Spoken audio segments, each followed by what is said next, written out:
Hi, I'm Janie Goddard, and a very warm welcome to this, our second in our new series. Our new series is called the Complementary Medical Association, or the CMA Mental Health Initiative. And the reason we're doing this is because we know that so many people have really been struggling during lockdown, and it's just been such a grim time overall, as we all know. Now, the thing is that we know, I'm sure you know as well, that so many of us have been really finding dealing with lockdown really hard. And so, in fact, the topic of today's video, and we're doing these videos for you 5 days a week, and we're having rest at weekend because we're looking after ourselves and practicing good self-care. But today's video is actually looking at dealing with change and uncertainty during COVID-19. Obviously, you know, we've all faced massive disruption, which has been really very devastating for most people. Obviously, we just don't know when that's going to come to an end. And this is something that causes a huge amount of anxiety for an awful lot of people. And so because of that, it's very easy to get caught up in the spiral of what if, and, you know, worrying about our health, about our family, about our job, finances, and how and when things will actually return to some semblance of normality. And this is even more difficult to struggle with if we're already struggling with mental health and emotional health issues. There are ways that we can manage uncertainty, thereby reducing stress, which then in turn helps us to cope better. So today we're going to bring you our top 5 strategies, and tomorrow we'll bring you our next top 5 strategies. So there are 10 in all, but we don't want to overwhelm you because that would be completely and utterly counterproductive, because I want to talk a little bit about each strategy in turn. So we're going to just start with 5 today, and then I'll bring you 5 again tomorrow. Okay, so stay tuned. Right, so first of all, what I think is incredibly helpful, and I know that my patients have been telling me has been really useful for them, is taking stock of how you actually feel. A really good idea is to just put a little bit of time aside to assess your current situation and to consider how you actually really feel at this particular moment in time. And sometimes if you've got somebody that you can actually trust, who will listen to you in a really non-judgmental way without letting their stuff kind of come into the fray. And, you know, there are people out there who will listen and then turn things around to pull the spotlight back on themselves. That's not helpful for you. So don't get sort of suckered into that kind of discussion. If you've got somebody who can listen to you, that you trust, and also that you know is going to just be there and able to listen, that's an absolute blessing if you have somebody like that in your life. It's important to acknowledge that the coronavirus outbreak is having an impact on you, and that this is obviously to be expected. And just when you acknowledge that, it can actually help you deal with and manage uncertainty. And really, it's so important to be kind to yourself. And, you know, if you need to get support, if you can't find somebody who can listen without putting their own stuff on you, then there are plenty of resources out there. In fact, if you look under this video, we've got an actual list of mental health charities, and also NHS, if you're in the UK, if you're listening from the UK, NHS help points and so on, where you can actually get support. So, you know, just check those out if that could be useful for you. As I said in yesterday's broadcast, I found it immensely helpful because I was looking after my dad when he was very, very seriously unwell. And so I was just existing on 2 hours sleep a night, and all sorts of things were going on. I spoke about it yesterday, so I won't go into it too much. But what I ended up doing was I got really lucky, and I found a training centre for people who were learning to work in various different types of psychotherapy and counselling. And so I was able to give back by being one of their guinea pig patients or clients. And to me, it was lovely because I felt I was doing some good, whilst also, of course, getting the benefit. And that was on a donation. sort of things. So I was able to donate what I could donate, and some people weren't able to donate anything. So, you know, these services are available. You don't have to pay vast amounts of money for counselling if you don't have money. And right at the moment, of course, so many of us are struggling financially just now because people are losing jobs and furlough and all sorts of crazy things going on. So let's focus. The next tip I want to bring you is focusing on the short term. So the further we look into the future, the more easy it is to get completely overwhelmed. It just feels like it's all coming at you and there's no sort of certainty, and your mind just starts spiraling, doesn't it?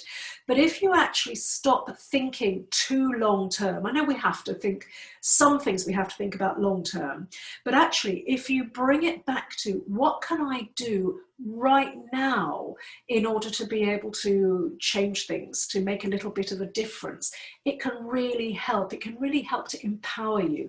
So the strategy is to decide what's important to you and concentrate on your short-term needs, get those met, and those needs of those people closest to you. What are their immediate short-term needs? Try breaking down each day or each week into manageable chunks. That can also be tremendously helpful.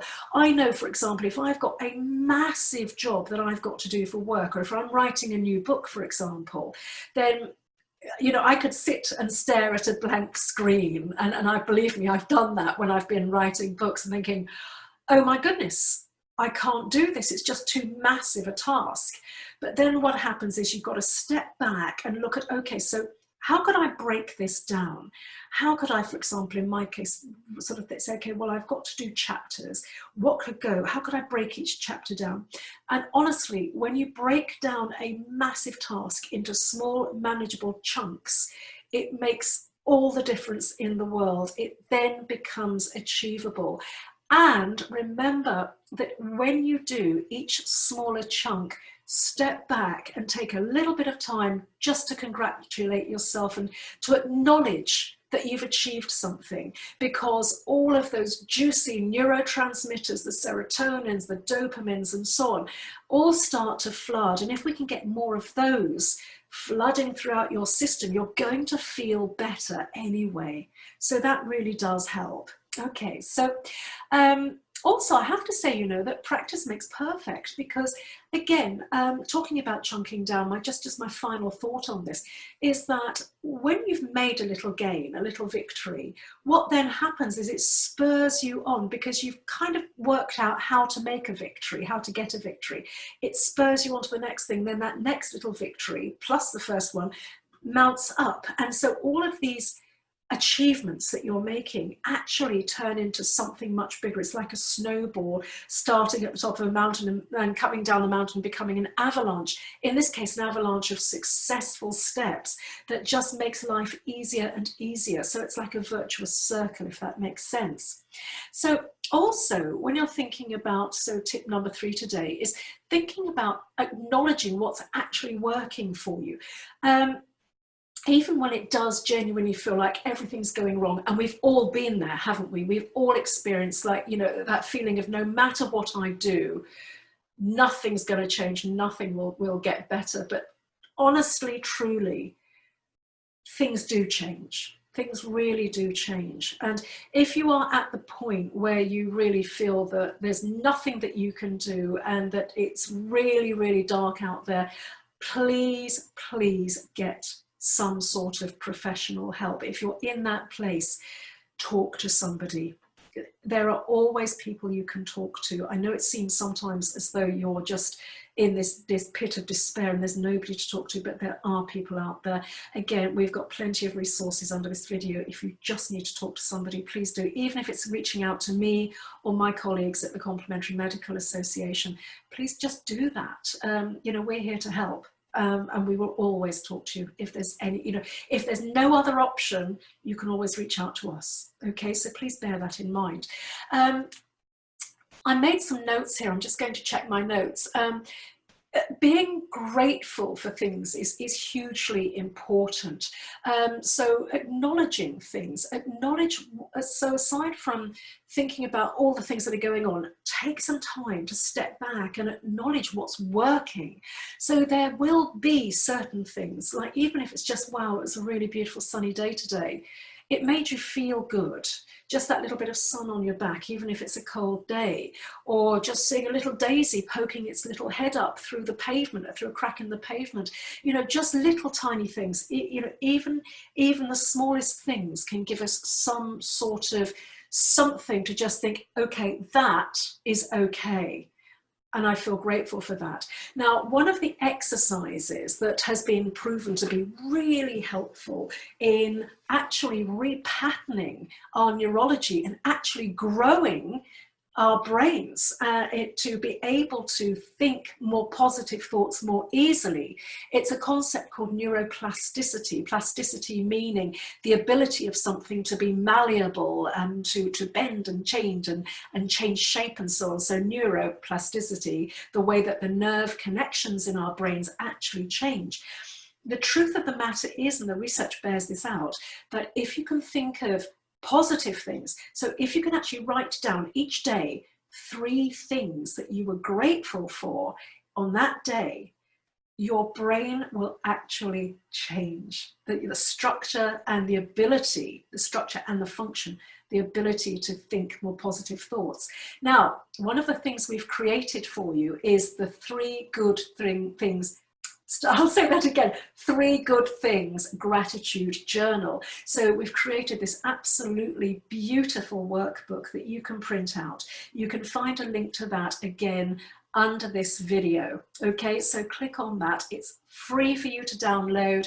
Give it to your friends, share it, please. All of these things and these videos, share them, because you never know. Sometimes there are people out there who seem to be, you know, really quite happy, dawdling along quite nicely, and suddenly you find out that, you know, they're really not doing well at all. So, you know, even if you think somebody's doing okay, just ping it over to them. It's just a link, ping it over, because it's been proven to work. The research came out of the University of California, Berkeley College, where they have the Scientific Center for the Greater Good. These are the world's top leading researchers in positive psychology, and they are just the most amazing team, and they just produce all this wonderful, wonderful stuff. So we've taken that work and we've adapted it with their permission, of course, and so we're giving it to you with, obviously, with our blessing. So please share that out and actually use it, because it really, truly, truly works. Okay. The next thing I wanted to suggest to you is recognizing your achievements. Excuse me. It's been a really, really difficult time during lockdown, and many of us have been tested in ways that we could never have anticipated. We've had to find ways of coping and adapting to this really bizarre new world that we live in at the moment. So what I suggest you do is take 10 minutes just to make a list of your accomplishments or successes from the past year, no matter how small. Even if it was just, I finally got around to tackling the man drawer, or I finally got around to clearing out the cupboard of doom. Anything, any little sort of little victory. I reached out to a friend that I haven't spoken to for 10 years, because you know how friendships go sometimes. You know, your very best friends you don't talk to for absolutely ages, because we always feel they'll always be there for us. But you know, if you reached out to somebody, if you did somebody a favor, if you know, all of these things are things that you've accomplished and really do make a massive difference. Take time to actually to write them down, because when you write things down, you've got a journal, and you can actually look back on it, and it's that looking back on things and rereading it again that starts to repattern your brain to be able to create more positive thought processes and more positive thoughts overall.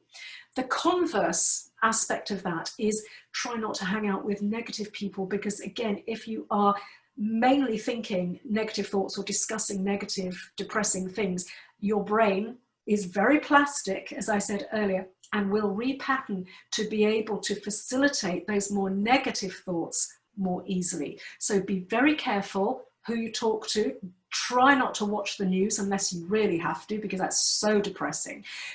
Maybe just watch, you know, beautiful, uplifting things, comedies and so on, the things that sort of enrich our lives and make us feel better in general.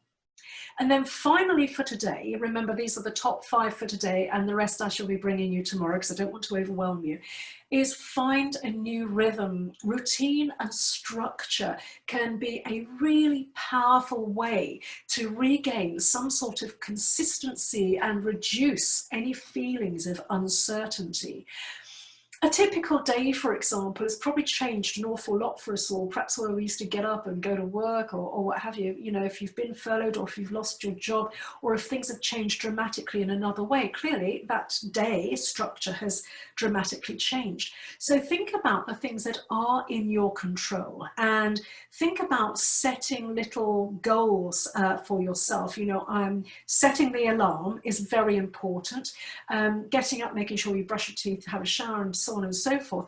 All of those little things are little acts of will, I like to call them, that we build into a routine. And doing those little bits and pieces in some form of a routine means that you know instinctively kind of what comes next, and then what comes next, and then what comes next.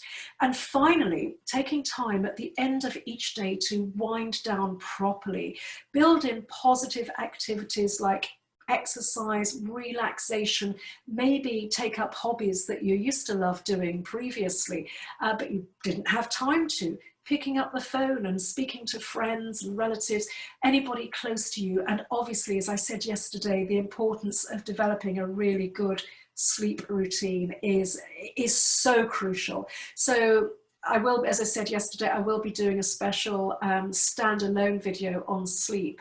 But in the meantime, if you'd like to go and get my deep restorative sleep meditation recording, again, the link will be under this video to that. Okay, so that's my top 5 for today. I shall bring you my next top 5 in no particular order for tomorrow's video, so please stay tuned, and do please remember to book this, or if you're watching on YouTube, please subscribe to the channel and also click the little bell icon that comes up so that you know when we post a new video for you.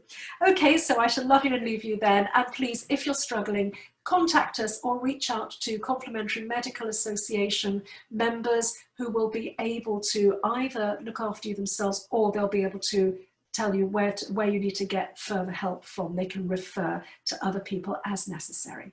Take care, all the best.